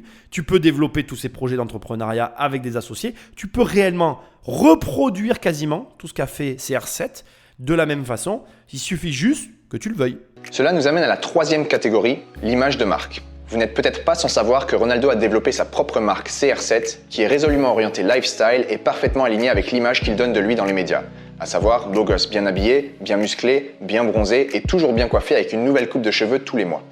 Sans surprise donc, sa marque commercialise des chaussures, des parfums, des jeans et des sous-vêtements haut de gamme. Concrètement, sa marque de vêtements va dans la deuxième partie, c'est de l'entrepreneuriat. Mais elle est, comme il vient de le dire, réellement liée à son image. Et ça te donne aussi une leçon, ou plutôt, ça continue d'appuyer sur la leçon que CR7 te donne depuis le début de cette émission, par de qui tu es. C'est ça la leçon de cette émission et je te la révèle maintenant, on est assez avancé dans l'émission pour que tu l'aies compris et je suis certain que tu l'as compris. Cristiano Ronaldo te montre que il suffit d'être qui tu es et que en toi, tu as toutes les ressources pour créer un business rentable. Cristiano Ronaldo, il ne fait qu'être lui-même. Il ne va pas chercher des choses très compliquées. Et finalement, les domaines dans lesquels il s'égare un peu, comme l'immobilier au départ, et bien qu'il s'égare, c'est tout relatif. Il a raison d'acheter des biens immobiliers. Après, il n'achète peut-être pas ce qu'il devrait acheter. Mais ça, c'est le professionnel qui te parle. Mais en gros, ce que tu dois entendre, c'est que quand tu gagnes de l'argent, tu en dépenses et ça fait partie du game, quoi. C'est partie du jeu. C'est un anglicisme, excuse-moi. C'est partie du jeu d'avoir de l'argent et de le dépenser. Mais ce que j'essaye de te dire, c'est que tout ce qui est profitable pour lui n'est ni plus ni moins que ce qu'il est au fond de lui. Et toi, ce que tu es en soi est déjà une singularité qui pourrait être monétisable. Ne va pas chercher très loin ce que tu as là, juste sous la main. Il n'a pas créé une marque de rocker. Il n'a pas créé une marque de rappeur. Il a créé une marque à laquelle il peut facilement s'identifier et qu'il porte lui-même, beau gosse, bronzé, classe et qui fait attention à lui. La même lignée, l'affinité la plus forte qu'il a avec des vêtements se retrouve dans sa marque. Qui es-tu ? Quel est le type de fringues que tu aimes ? Quel est le type de marque que tu pourrais lancer en fonction des fringues que tu aimes ? Ne va pas chercher plus loin. Fais simple. Et vraiment, je suis bluffé par cette façon qu'il a d'aborder le business. C'est très rare. La plupart des gens se posent 1001 questions et restent bloqués au même stade durant toute leur vie financière. Lui, il ne s'est pas pris la tête. Il fait ce qu'il aime et ce qu'il aime, en général, il en est aussi client. Et c'est ça qui est marrant en fait. Ça suffit. L'explication que je viens de te donner se suffit à elle-même. Si tu as compris ça, tu as tout compris de Cristiano Ronaldo et potentiellement, tu peux avoir toi aussi de très gros résultats. En plus de sa marque, il profite de son attractivité médiatique pour travailler avec une trentaine de sponsors, dont le principal est Nike. L'équipementier américain a signé avec lui un contrat à vie en 2016 estimé par certains spécialistes à 1 milliard de dollars et lui garantissant à minima 16 à 20 millions de dollars par an sur les 10 années suivant la signature. Les seuls athlètes qui ont également un contrat à vie avec Nike sont Michael Jordan et LeBron James. Si un équipementier sportif d'une telle envergure a consenti à signer pour une durée aussi longue avec lui, ce n'est pas par hasard. Nike a vu en lui un potentiel long terme allant bien au-delà de sa carrière sportive. Mais alors, quel est ce potentiel long terme ? Il peut s'agir du fait qu'il envisage une carrière d'acteur à l'issue de sa carrière sportive. D'ailleurs, Facebook aurait eu des discussions avec lui et lui aurait offert 10 millions de dollars pour qu'il lance une émission de télé-réalité. Mais je ne crois pas que Nike accorde beaucoup d'importance à cette hypothétique reconversion. Je pense que l'équipementier américain mise surtout sur le fait qu'il est parvenu à se créer une image de marque durable, qui fait vendre. Je coupe ici et je ne vais pas rester longtemps parce que la phrase continue bien sûr, mais que je suis obligé d'analyser ce qui vient d'être dit et je veux que tu intègres les notions que je vais partager avec toi maintenant. Premièrement, et à mon avis c'est hyper important, je veux que tu saches que tu peux toi aussi te faire sponsoriser. Alors bien évidemment, je ne vais pas te mentir, tu ne vas pas être au niveau de CR7, tu ne vas pas avoir un contrat à vie, mais tu serais surpris de voir que tu peux trouver des sponsors, même des très petits, même avec des petits contrats, même avec de petits montants, voire même sans montant, mais avec des prêts de matériel, différentes choses. Là encore, c'est plus une question en soi de volonté et de croyance, parce qu'il y a des gens qui n'y croient pas, plus que finalement de quoi que ce soit d'autre. Parce que beaucoup de personnes s'imaginent à tort que pour être sponsorisé, il faut être quelqu'un de connu. Par exemple, moi j'étais à un tout petit niveau de natation pendant très longtemps. J'ai fait que les championnats français et internationaux durant mon enfance, quelques compétitions internationales et j'avais un sponsor. Et quand j'ai été plus vieux, que je suis allé dans des grosses compétitions, à l'inverse, là je n'en avais pas. Et tu vois, c'est très marrant de se rendre compte que finalement, ça s'est inversé. J'aurais pu en avoir, mais voilà, je n'en avais pas. Et ce que je veux te dire, c'est que en toute sincérité, il n'y a pas de situation, il n'y a pas d'excuse pour ne pas avoir de sponsor. C'est juste une volonté personnelle. Alors bien évidemment, j'insiste, tu n'auras jamais les mêmes contrats que lui. Là, ce qu'on essaye de te montrer avant tout, c'est la pluralité de ses revenus, la multiplicité des revenus qu'il a réussi à générer. Après, bien évidemment, quand tu es footballeur, avoir des sponsors, en soi, ça n'est pas quelque chose de compliqué. J'ai presque envie de te dire, ça fait partie du game parce que les sponsors, les équipementiers regardent les footballeurs, les joueurs, les différents sportifs et vont chercher ceux avec lesquels il y a le plus de potentiel. Par contre, le potentiel justement, là, j'ai des choses à te dire et à t'apprendre. Ce qui est important dans l'histoire de CR7 et qui, à mon humble avis, est l'une des raisons du contrat à vie, c'est le souci qu'il apporte justement à son image de marque.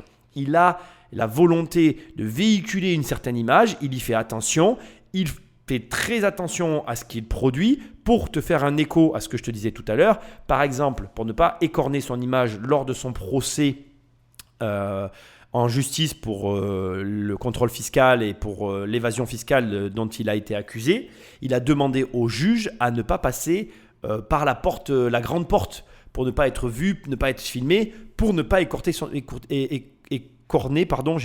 son image. Et ça, je suis obligé de te le mettre en avant ici parce que ça doit t'amener à un vrai questionnement sur ce que tu fais dans ta vie. Pourquoi ? Parce que je trouve qu'aujourd'hui, on vit dans un monde où les gens font n'importe quoi. Les gens, de manière générale, font n'importe quoi avec leur image. Surveille ton image, surveille ce que tu fais. Sois vigilant sur tes contenus, sois vigilant sur ta production parce qu'aujourd'hui, la vie personnelle, elle est quand même plus qu'elle était avec les réseaux sociaux, etc. Et on va en parler dans un instant. Et donc, si tu fais attention à tout ça, tu verras, et tu vas le voir très vite, que tu n'auras pas les mêmes conséquences dans ta vie que si tu fais tout et n'importe quoi. Et Cristiano Ronaldo l'a très bien compris. Et notamment grâce à une arme désormais bien connue, c'est son fameux compte Instagram. Au moment où je fais cette vidéo, ce dernier cumule à plus de 237 millions de followers et un total de 438 millions de personnes le suivent si on inclut Facebook et Twitter. Il s'est donc bâti une audience extrêmement large et ses sponsors le rémunèrent à prix d'or pour des posts publicitaires aux alentours de 975 000 $ par post selon plusieurs sources.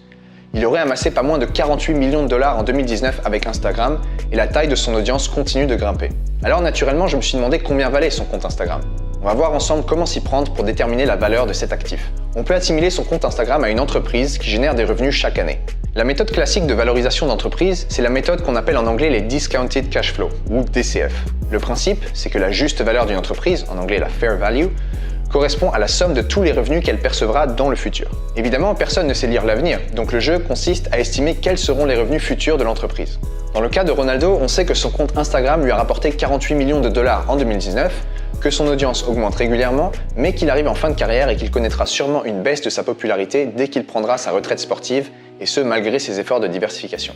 En supposant de manière conservatrice qu'il ne devient pas une star de cinéma, mais qu'il continuera à apparaître régulièrement sur la scène médiatique comme beaucoup d'anciens joueurs, on peut tabler que ses revenus publicitaires via Instagram vont d'abord augmenter de 5% par an sur les 5 prochaines années, vu que son contrat à la Juventus se termine en 2022 et qu'il y a des chances qu'il fasse quelques années aux États-Unis comme Beckham et d'autres l'ont fait, et ensuite ses revenus devraient baisser de 10% par an sur les 5 années suivantes. Au-delà de 10 ans, il y a trop d'incertitudes sur la capacité de Ronaldo à toujours intéresser son public et sur l'existence même d'Instagram. Je vais donc supposer de manière ultra conservatrice qu'il ne percevra aucun revenu via son compte Instagram au-delà de 10 ans.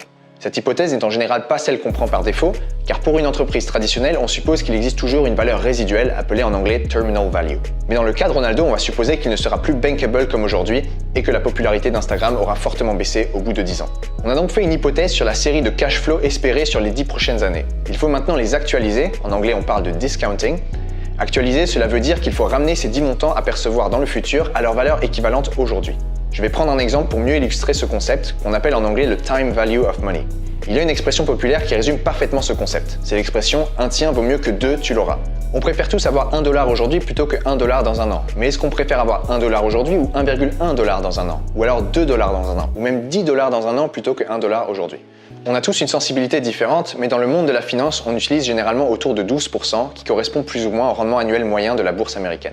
Cela fait qu'on a la même préférence entre $1 aujourd'hui et 1,12 $ dans un an. On revient sur le compte Instagram de Ronaldo. Si on actualise la valeur des cash flows futurs espérés à hauteur de 12% par an, on tombe sur une valorisation à environ 290 millions de dollars, ce qui correspond à environ 6 fois les revenus générés en 2019. Son compte Instagram est donc un très bel actif qui travaille pour lui et représente une source de revenus conséquente. Très longue analyse, mais je ne partage pas la totalité du point de vue et ça va être très intéressant. Je vais commencer par l'élément que je partage, c'est la valorisation qu'il en a déduite. Il l'a évalué à 290 millions de dollars. Même si je pense que cette valorisation est au plus bas, sincèrement, je suis très amusé de voir la démarche intellectuelle dont a fait preuve cette personne sur cette analyse. Je ne critique pas, abstention. Je vais faire une chose que j'apprécie tout particulièrement, c'est t'expliquer que tu ne dois jamais faire ce qui vient d'être fait. C'est-à-dire que là, ici, dans cette analyse, et j'aimerais bien savoir si tu l'as tout de suite percuté ou pas, il y a une erreur à mon sens qui est un petit peu grossière, c'est qu'il a isolé la totalité de tout ce qu'il vient de dire de Cristiano Ronaldo. Je m'explique. C'est-à-dire qu'il a pris de Cristiano Ronaldo finalement aucun élément de sa personnalité et il a pris le compte Instagram, il l'a isolé de tout ce qu'on vient de voir et il a calculé la valeur de l'actif. Alors, c'est effectivement ultra conservateur, comme il le dit depuis le départ, mais pour moi, ça s'avère être totalement inexact pour la simple et bonne raison que de la même manière que l'évaluation de l'appartement de la Trump Tower était de 18,5 millions et qu'il s'est vendu, qu'il est à la vente finalement à 7,7 millions, on se retrouve ici aussi face à la même erreur, à savoir que tu ne peux pas isoler l'entrepreneur de sa possession. C'est-à-dire que Cristiano Ronaldo, et tu l'auras vu depuis le départ, m'a énormément surpris sur beaucoup d'éléments, notamment la copie qu'il a réalisée du jeu à succès surfing je ne sais pas quoi, et son choix d'investissement dans une clinique à recapillarisation pour les hommes.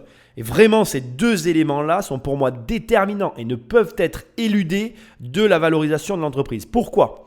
Parce que même si on partait du postulat qui a été évoqué ici, à savoir que son compte allait décroître, tu ne peux pas imaginer une seule seconde qu'un mec comme Cristiano Ronaldo, qui est un entrepreneur apparemment assez intelligent pour faire des placements judicieux, même s'il en a fait, comme on l'a vu, moins judicieux en immobilier, mais là-dessus on ne peut pas lui en vouloir, tu comprends très bien qu'il va être en mesure de développer facilement en plus l'actif qu'est Instagram.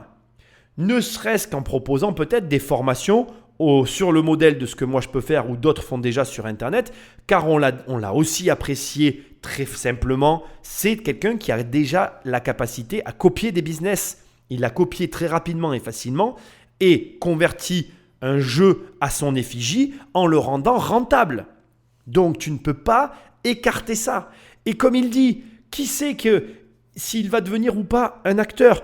Pas du tout. Pour moi, vraiment, on est face à une grande inconnue, notamment pour la partie footballistique, parce que, à juste titre, les joueurs actuellement ont non seulement la possibilité, après leur carrière, de se consacrer à ce genre d'activité. Quand tu vois, excuse-moi, mais tous les acteurs de télé-réalité qui aujourd'hui, grâce à des réseaux sociaux, dégagent des revenus qui ne sont plus du tout considérés comme des revenus substantiels, mais carrément des revenus énormissimes, il est facile de comprendre qu'un mec comme Cristiano Ronaldo, il a dans les mains de l'or en barre. Et si, une fois qu'il a arrêté sa carrière de football, il ne prend pas le temps de s'y intéresser et de le transformer en un vrai business rentable, c'est que franchement, il y a une chose que je n'ai pas vue dans l'analyse que je viens de faire, mais pour moi, c'est inenvisageable en fait. Ce mec, quand il va arrêter toutes ses activités footballistiques comme étant des activités principales et qu'il va être entre guillemets retraité du football, il va, à mon sens, à coup sûr, se pencher sur les actifs qui lui restent et les rentabiliser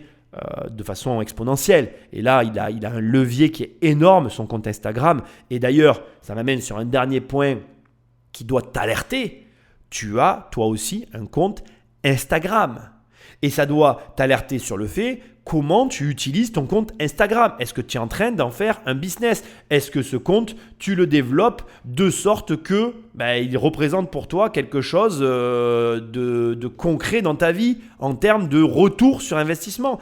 Et ne viens pas me dire « Oui, mais Nicolas, je suis salarié. Oui, mais Nicolas, je ne comprends pas quel intérêt j'ai à faire ça. » En fait, tu peux faire tout ce que tu veux avec Instagram. Mais aujourd'hui, tu as dans ton téléphone une source de revenus et tu t'en sers pas.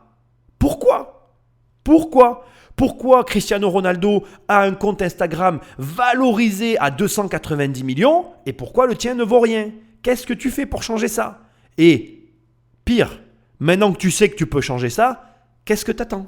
T'as plus d'excuses maintenant, hein. Faut passer à l'action. Parce que là, maintenant que je t'ai mis le nez dedans, faut que tu t'es réveillé un petit peu. Si Cristiano Ronaldo le fait, tu peux le faire. On a vu la partie qui concerne les investissements qui lui rapportent de l'argent, mais il dépense aussi beaucoup d'argent dans des éléments de luxe qui brûlent du cash aussi rapidement que ses exercices d'abdos brûlent ses calories. Il possède une collection de voitures de luxe valant entre 10 et 15 millions de dollars et des montres d'une valeur estimée à 10 millions de dollars. S'il s'agit de séries limitées, il est possible que ces objets s'apprécient sur le long terme. On a plusieurs exemples dans le passé comme la Ferrari 250 GTO ou la Aston Martin DB5. Et pour les montres, beaucoup de modèles de Patek Philippe s'apprécient également bien dans le temps. Mais ça reste extrêmement spéculatif et j'ai du mal à considérer cela comme des actifs. Cristiano Ronaldo possède aussi un jet privé d'une valeur d'environ 20 millions de dollars qui doit lui pomper un fric monstre, mais heureusement, pour le yacht, il a été raisonnable et il a préféré le louer. Il y a un adage connu à ce sujet à Wall Street, mais qui n'est pas forcément respecté par la plupart des grandes fortunes. Si tu veux mourir riche, il faut t'en tenir à la règle des 3 F. Tout ce qui vole, flotte ou alors il vaut mieux louer et pas acheter. Pour conclure la vidéo, Cristiano Ronaldo n'est pas encore milliardaire, mais si je devais me mouiller, je dirais qu'il le deviendra d'ici ses 40 ans. Il doit lui manquer approximativement entre 200 et 400 millions de dollars avant de devenir milliardaire en patrimoine net, ce qu'il devrait parvenir à combler d'ici ses 40 ans, sauf imprévu ou accident de parcours. Bon, la règle des 3 F, on va s'en rappeler. Hein. Float, fly and fuck. Mais il vaut mieux le louer plutôt que l'acheter, ça fait un peu péripatéticien. Hein. Moi je dis ça, bon, je dis rien. Bon, ok. Il y a un point que je voudrais aussi souligner, qui est très très important. Il parle de l'avion, de jet privé de Cristiano Ronaldo. Et là, je voudrais amener un sujet qui est un vrai sujet, trop ignoré par trop de financiers, c'est le cadre d'achat. Il faut savoir que selon les pays et selon les conditions et selon les présidents et selon plein d'éléments que je ne vais pas énumérer ici, parce que c'est trop élaboré et que ce n'est pas le but, il faut que tu saches qu'il a raison, hein, ça pompe du fric, mais tu serais surpris de voir que parfois, d'acheter un jet, c'est rentable. Enfin, façon de parler, mais ça peut, dans un certain cas, être rentable dans le cadre d'achat dans lequel c'est exécuté. Voilà. C'est très important de l'entendre et c'est vraiment un sujet, là, le dernier point de cette vidéo, moi j'ai beaucoup aimé son analyse, hein, de toute façon, de manière générale. On a c'est pas des points de désaccord, c'est la façon de présenter les choses. C'est-à-dire que c'est souvent très subtil la finance et surtout la finance personnelle parce que il faut voir le cadre dans lequel les choses sont faites. Et encore une fois, selon dans quel cadre a été acheté le jet et la façon dont le montage est articulé autour de cet achat, je ne suis pas convaincu que ça soit une énorme dépense. Maintenant, c'est sûr que s'il a acheté en nom propre et que c'est un véhicule personnel, je rejoins complètement sa remarque. La vérité, c'est qu'après, et c'est ça qui est intéressant aussi pour toi, l'appréciation d'un patrimoine d'une tierce personne qui n'est pas nous-mêmes, est très complexe en fait. C'est compliqué de parler du patrimoine des autres parce que tu ne sais pas vraiment en fait comment les choses sont faites. Tu ne sais pas vraiment comment ça a été monté, articulé, le cadre d'acquisition encore une fois. Et tous ces éléments-là sont vraiment, vraiment très importants. Crois-moi, ils ont une influence énorme dans le fait que l'actif devient un passif ou un passif devient un actif. Mais bon, là où je vais quand même le rejoindre, c'est que tout ce qui a été énuméré là rentre dans la case logiquement des passifs. Mais là encore, il y a des choses que je dois te dire. Par exemple, les voitures de luxe. Le patrimoine en voitures de luxe est estimé entre 10 et 15 millions. Il suffit qu'il ait acheté certaines Porsche, par exemple. Si tu n'es pas sans savoir qu'aujourd'hui, les industriels automobiles sont en train de basculer sur l'électrique. Et donc, il faut comprendre que il y a un réel enjeu aujourd'hui autour des véhicules thermiques. On sait, de manière quasiment avérée, que tu vas avoir toute une classe de véhicules thermiques, donc je pense notamment aux véhicules de luxe vendus en petite quantité, qui vont devenir des actifs, alors que ce sont des passifs. Pourquoi ? Parce que la fabrication va s'arrêter, le mode de fabrication de ces voitures va disparaître sur le moyen long terme, et donc ces véhicules vendus en petite quantité, une fois qu'ils se seront dépréciés, ils vont passer par une phase de dépréciation, ils vont à nouveau s'apprécier. Et c'est donc très difficile, encore une fois là ici, de parler de cette façon-là. Dans quelle mesure ces véhicules vont-ils réellement perdre de la valeur ? On ne peut pas le savoir. Parce que, je ne sais pas si tu as remarqué, mais l'avènement de Netflix a été relativement rapide, faisant disparaître quasiment tout support de type DVD ou de type matériel palpable vidéo, c'est-à-dire qu'aujourd'hui, moi en tout cas, il ne me vient plus à l'idée d'avoir un lecteur je ne sais quoi à la maison pour lire des VHS ou des vidéos comme j'ai fait dans mon enfance. Et la disparition du DVD, elle a été relativement soudaine. On attendait tous un successeur au DVD. Il y a eu plein de potentiels successeurs au DVD, mais la vérité, c'est qu'il a disparu. Et que le DVD, pour l'instant, n'est pas encore dans sa phase de prise de valeur, il est dans sa phase de dépréciation. Mais dans les années, peut-être que ça changera. Ceci étant, la vérité derrière tout ça, c'est que on ne peut pas savoir. Et les montres, c'est pareil. Là, actuellement, on est dans une phase où les montres s'apprécient de par la pandémie. On est plutôt dans une prise de valeur que dans une perte de valeur. Et c'est très difficile de dire de façon formelle qu'aujourd'hui, ce patrimoine-là ne vaut rien. Alors maintenant, financièrement, dans un but de développement financier, il ne vaut rien. Mais dans un but déjà de plaisir personnel et de valorisation financière, ça a quand même une valeur sur le marché selon les modèles de voitures ou de montres ou de produits de luxe et selon le contexte. Parce que là encore, Covid oblige, je suis obligé de souligner que le contexte influence la valorisation de ces passifs. Donc comme tu l'auras vu dans cette émission qu'on va conclure maintenant, c'est un patrimoine, ça s'apprécie vraiment avec des pincettes et c'est complexe à évaluer. Cristiano Ronaldo, et je suis d'accord avec lui, est à quelques centaines de millions, du milliard de patrimoine personnel. Donc on est sur un sportif milliardaire qui est rentré dans le club très fermé des sportifs milliardaires. On parle de 3-4 individus, donc c'est vraiment un club très fermé. Mais Cristiano Ronaldo te montre et t'apprend des leçons essentielles de gestion financière, à savoir 1, que tu n'as pas besoin d'aller chercher très loin de très bonnes idées, que tu as en toi tout ce qu'il faut pour te constituer un patrimoine démesuré, et aussi il t'apprend un contrepoint que je trouve très intéressant, c'est que c'est pas parce que tu gagnes beaucoup d'argent que tu n'en perds pas. Et que ce qui compte, ce n'est pas ce que tu perds, mais bien ce que tu gagnes. Merci encore de m'avoir soumis cette idée parce que j'ai adoré contre-analyser le patrimoine de Cristiano Ronaldo. Tu es largement capable de faire comme lui. Et pour conclure, si tu veux m'aider, pense à noter et à me laisser un commentaire là où tu écoutes cette émission parce que c'est ce qui m'aide le plus. Sinon, tu vas sur mon site immobiliercompagnie.com et dans l'onglet programme, formation, tu as une seule formation, ça s'appelle 1 million, tu cliques et on travaille ensemble et je t'aide à avoir 1 million d'euros de patrimoine immobilier. Ou alors, dans l'onglet livre, tu vas soit télécharger les 100 premières pages de mon livre Devenir riche sans argent, soit carrément cliquer et recevoir l'ouvrage dans ta boîte aux lettres. Je te dis merci et à très bientôt dans une prochaine émission. Salut!